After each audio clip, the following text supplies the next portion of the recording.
Dando continuidade, convido a proferir a palestra A Transparência Ativa, doutora Luciana Duran Negro, assessora técnica de gabinete da Secretaria de Gestão Pública. Então, boa tarde a todos. Vou tentar passar rapidamente pela introdução, até porque vocês já tiveram pessoas renomadas falando sobre a legislação, sobre alguns conceitos, para que a gente possa entrar aqui no cerne da minha parte e possa ser produtivo ainda esse horário.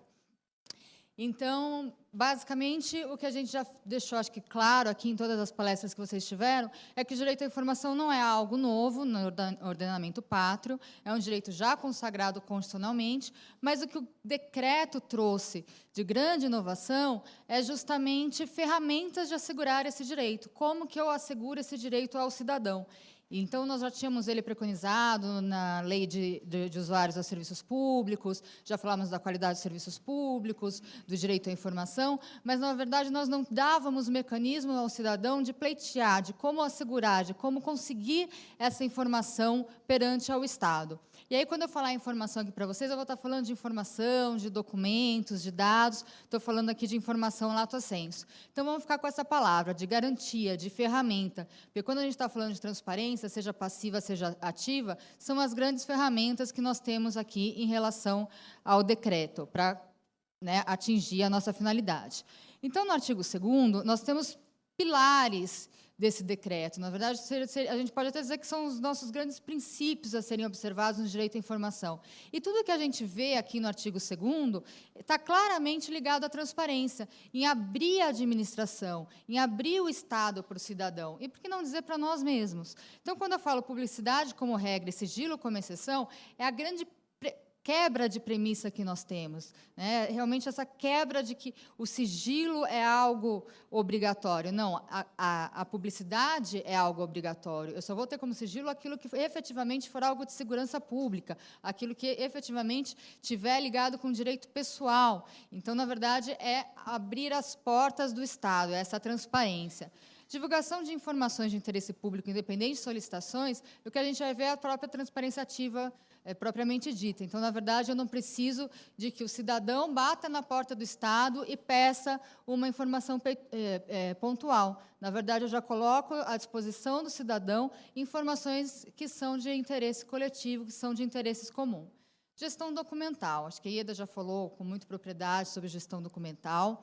E, na verdade, quando a gente fala um pouquinho aqui em abrir as portas do Estado para o cidadão, a gente bate um pouquinho como estão as nossas portas do lado de cá.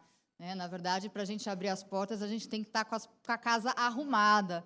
E aí a gente começa a passar por alguns obstáculos, como a gestão documental. Então, na verdade, para que a gente tenha tudo isso muito aberto, para que a gente tenha tudo isso muito transparente, a gente tem que ter uma ótima gestão documental, a gente precisa saber do que a gente está tratando, a gente precisa saber dos nossos documentos, a gente precisa saber dos nossos procedimentos.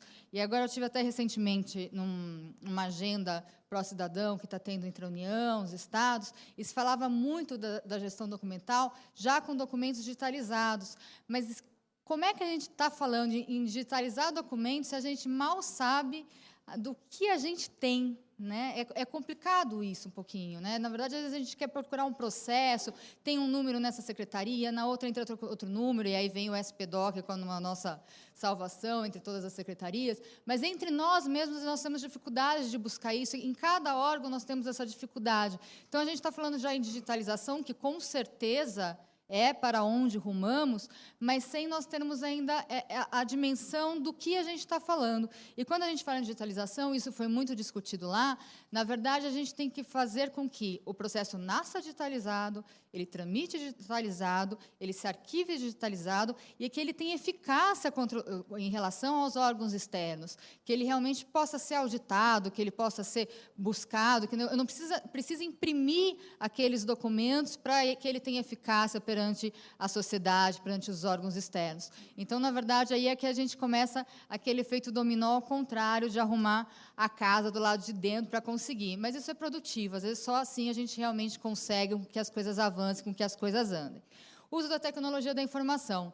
Mais do que nunca, tem estudos, de que, né, a Patrícia falou, ainda a gente tem as cartas, tem o telefone, mas o e-mail é a grande ferramenta. Já se fala em prestação de serviços por smartphone, por tablet, para você saber qual que é o ônibus que está passando, qual o metrô. Na verdade, cada vez mais a população anseia por isso. Então, a lei ela vem muito de acordo com o anseio da sociedade. É a lei, de fato, regulamentando as relações da sociedade, de como hoje ela se traduz. E, na verdade, a gente não pode mais hoje estar apartado do uso da tecnologia. Fomento de desenvolvimento da cultura da transparência, que é o que a gente tenta fazer aqui nesses eventos, e o controle social. Na verdade, a gente só alcança o controle social se a gente realmente tiver as portas abertas ao Estado. Na verdade, quanto mais a gente fica arraigado, né, aquela coisa de não, isso se a gente publicar pode dar problema, pode causar algum barulho. Na verdade, quanto mais as coisas estão transparentes, quanto mais as coisas estão claras, quanto mais as coisas estão abertas, menos a gente tem essa dúvida de que tem algo lá errado. Às vezes não tem nada errado. Na verdade, a ideia é que não tem nada errado. Mas, na verdade, a gente fica tão amarrado, tão com as portas trancadas, que impede esse controle social e a gente fica sempre com aquela demanda, às vezes, jornalística, de coisas que estão naturalmente bem, que não teriam nenhum problema. Acho que o grande marco que a gente vê é a remuneração dos servidores públicos. A Fundap fez até uma pesquisa e 60% da população não ouviram falar da Lei de Acesso à Informação, mas ligavam a Lei de Acesso à Informação à questão da remuneração dos servidores públicos. Sabiam mais dessa questão de que iam ser divulgados do que da Lei de Acesso à Informação. E um dos grandes problemas, então, era primeiro divulgar a remuneração dos servidores, depois foi divulgada a remuneração dos servidores, mas foi num arquivo fechado, em que não era possível fazer uma pesquisa clara, vinha uma lista extensa. E aí, o que aconteceu? Vieram os hackers, hackearam, conseguiram por si só fazer, jogaram lá no Google, nas nuvens, tal, e entre si começaram a mexer. Então, se a administração já tem isso, e depois que a administração, de fato, jogou isso abertamente nos seus portais, nos seus sítios, abrandou, né? Porque, na verdade, as informações estão lá, a gente não tem o que esconder, né? Estão lá. Então, na verdade, é isso que a gente tem que ter muito claro dentro da gente e usar essas ferramentas em prol. Então, quando a gente fala dessas ferramentas para garantir esse direito à informação, o decreto nos traz duas ferramentas muito claras. Transparência passiva, que é tudo que a gente vem falando de SIC, né, que é aquela questão do prazo. Então, na verdade, é o cidadão batendo na porta da administração e fazendo um pedido pontual, e a administração agora tendo um prazo real de, no máximo, 20 dias para responder. E é o cidadão podendo fazer qualquer tipo de pedido, né, desde que não seja desfavorável à segurança pública ou algum direito pessoal. E a transparência ativa, que é essa transparência, essa publicação de informações de forma espontânea pela administração. Qual é a grande importância do SIC? Aqui a gente tem responsáveis pelo SIC presentes? Uns 15, 20.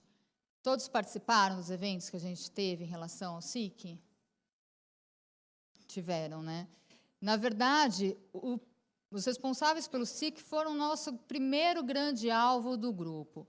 Por quê? E lá acho que eu já tinha falado isso um pouquinho na introdução, porque com a lei em vigência, e como disseram aqui, a lei pegou, já que eu tinha um prazo para responder, o Estado estava obrigado a responder,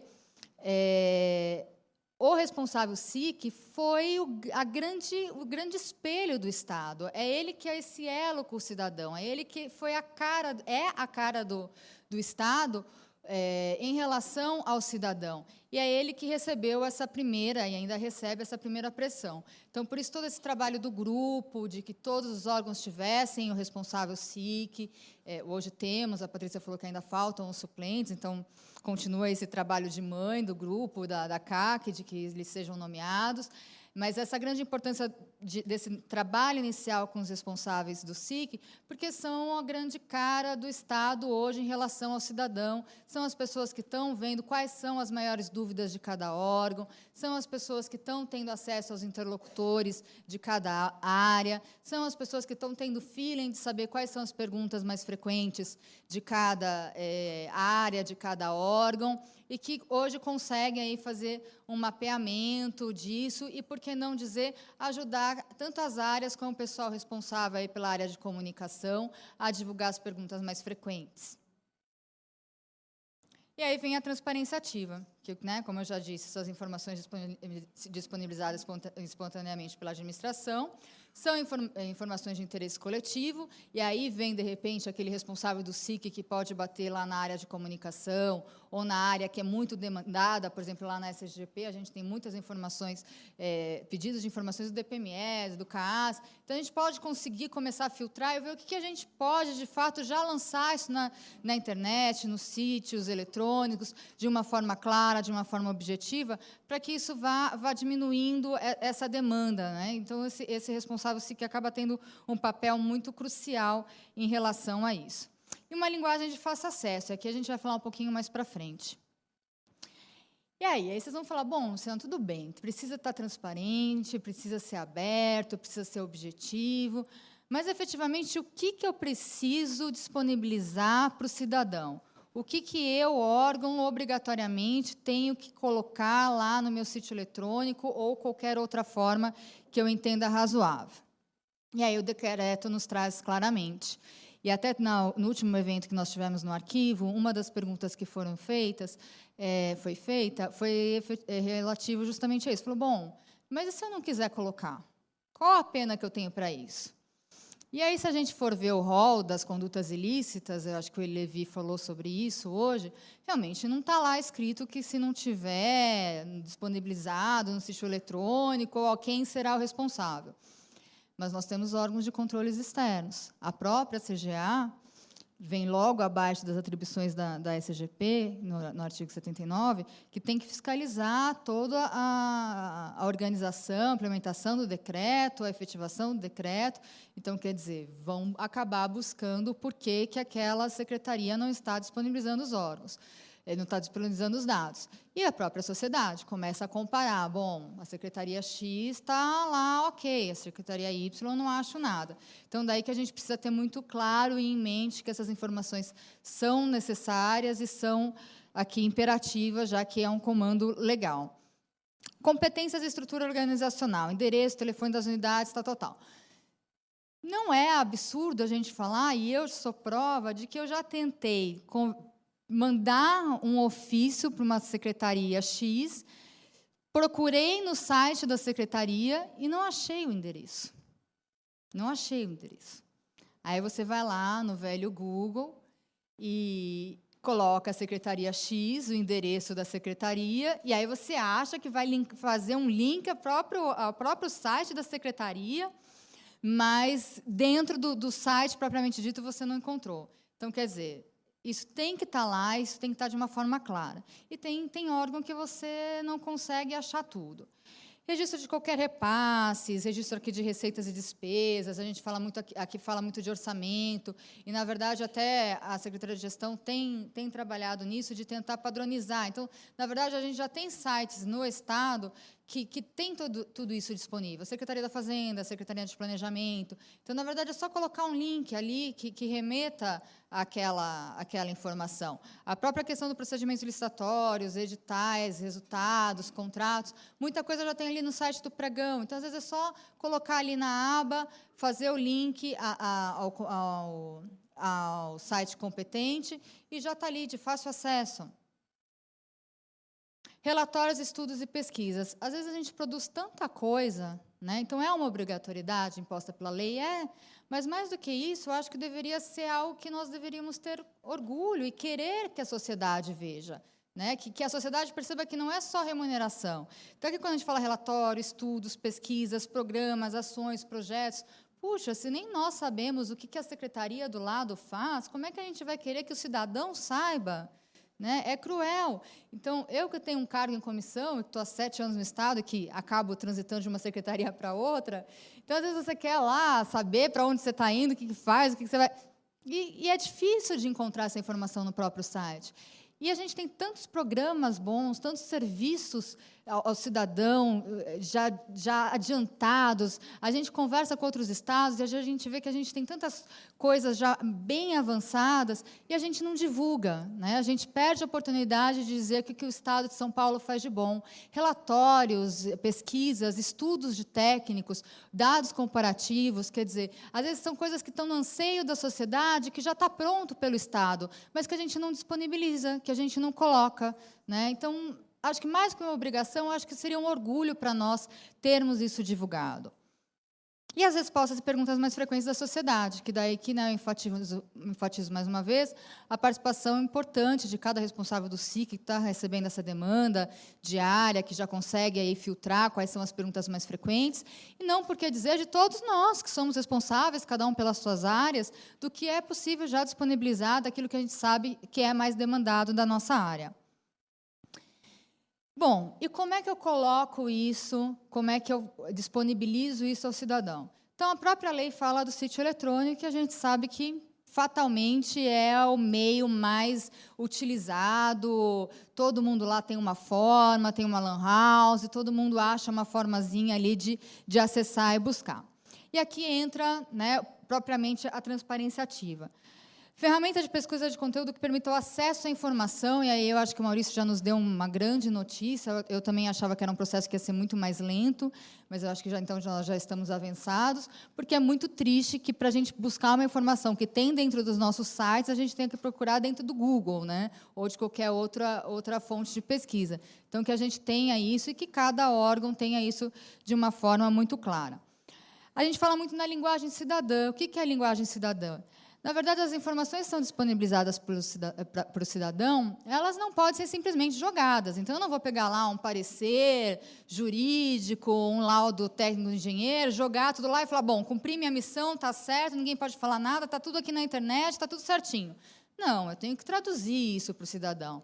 Eu tenho que colocar isso de uma forma clara, de uma forma objetiva, né? Como se qualquer pessoa aqui pudesse ler, qualquer pessoa pudesse entender. Porque, se ele não entender, aí sim vai gerar uma dúvida ainda maior, vai demandar o SIC, a área. Então, essa ideia é abrir as portas, que a gente abra com o que a gente chama de linguagem cidadã, para que seja muito claro e objetivo aquilo que lá está.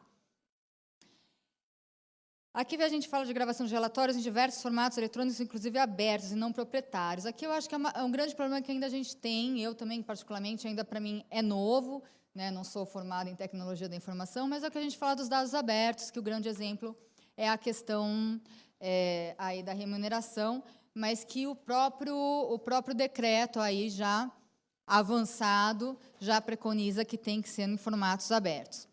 Claro, né? Você não vai colocar informações que você não garanta a autenticidade ou a integridade ou que ela esteja atual, né? Então, é uma responsabilidade nossa, enquanto servidores, de que a informação que lá está é íntegra, é autêntica e está atualizada. Não adianta também a gente falar, bom, coloquei tudo hoje, daqui a 2 anos, quem sabe, se alguém lembrar, vai lá e dá uma atualizada. Não, é uma missão nossa, e aí eu acho que entra novamente, cada um de nós, como servidores, vai lá, dá uma olhadinha naquilo que se diz respeito à sua área, vê se está de acordo. Eu acho que é uma responsabilidade de todos nós, né? Afinal de contas, somos nós que estamos lá assinando, que estamos lá respondendo por essas ações. Sempre a gente tem que ter uma comunicação eletrônica, telefônica também, e o decreto também avança em falar que a gente tem que garantir a acessibilidade de conteúdo para pessoas com deficiência. Então, na verdade, já tem alguns programas de áudio. A gente sabe que nós não estamos tão avançados nisso, mas não podemos esquecer que, quando a gente está falando em acesso ao cidadão, nós estamos falando a todos os cidadãos, né? Então, os deficientes estão aqui incluídos e nós devemos pensar seriamente sobre isso. Bom, e aqui já finalizando, para não cansá-los mais, qual que é a grande importância da transparência ativa? Ela possibilita esse controle social. Então, se a gente está falando em abrir as portas, em transparência, em disponibilizar os dados, eu já estou possibilitando esse controle social, essa demanda da sociedade, esse anseio de quais são as informações que o Estado possui. E eu estou fomentando esse combate à corrupção. O uso de ferramentas de tecnologia, o que a gente já falou, é algo que nós temos que trabalhar, é a nossa realidade. Então, cada vez mais o cidadão tem acesso a todas as ferramentas de tecnologia e nós temos que aproveitar isso em prol do Estado mesmo, em disponibilizar cada vez mais isso, serviços com o uso da tecnologia.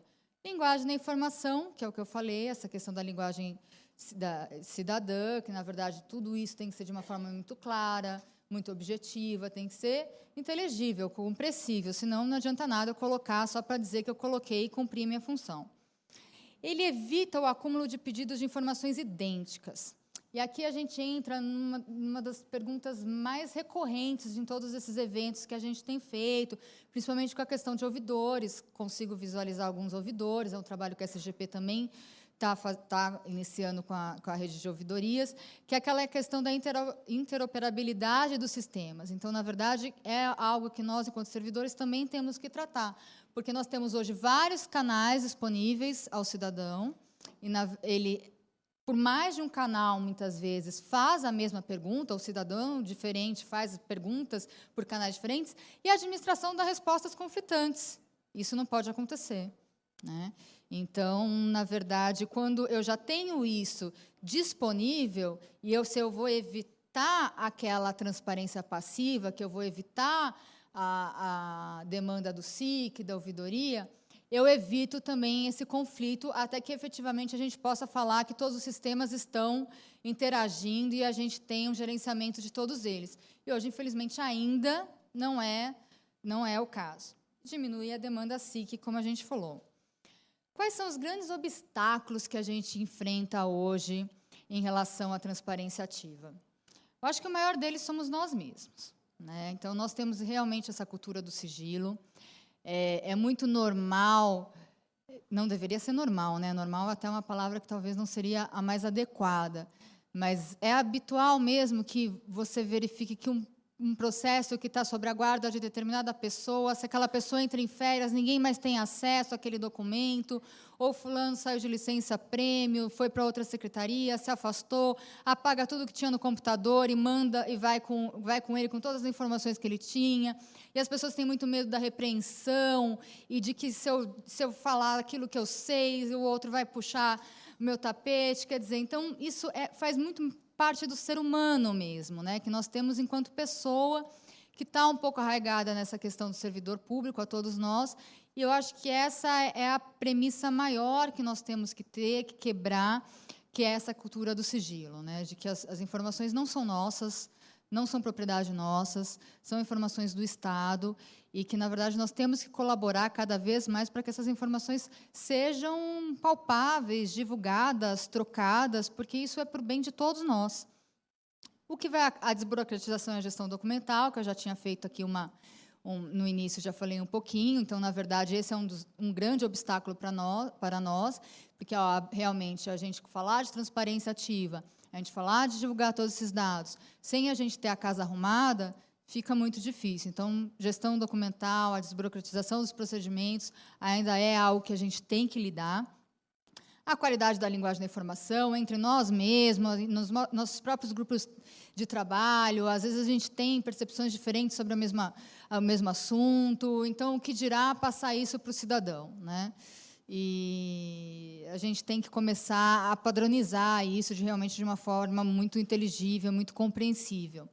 Dados abertos, que, né, também eu acho que entra um pouco numa quebra de paradigma, de que a gente entender de que tudo que é aquilo que a gente coloca lá em PDF, em dado fechado, se a gente deixar aberto, vão usar aquilo, vão manipular. Mas esse manipular não é de uma forma, daquele manipular que a gente tem daquela forma negativa, de que vão manipular para o mal, até porque se alguém fizer algo de ilícito, vai responder por isso, né? O que as pessoas querem é justamente isso, terem as coisas claras, poderem fazer seus comparativos, e como a gente teve no exemplo da remuneração, cessa ali o problema, né? Então, a gente tem que quebrar essa cultura também dos dados fechados. E a atualização da informação, como eu disse, não adianta nada a gente está simplesmente colocando os dados lá, soltando os dados, e não garantir sua integridade, sua autenticidade, não garantir que eles estejam atualizados. Aqui, só para finalizar, eu acho que a Patrícia já falou muito bem disso. Na verdade, é uma parceria que nós, o arquivo, com a Fundap, estamos arduamente aí realizando, de fomento à cultura da transparência. A Secretaria da Gestão Pública, por decreto, tem uma missão legal de fomentar a cultura da transparência.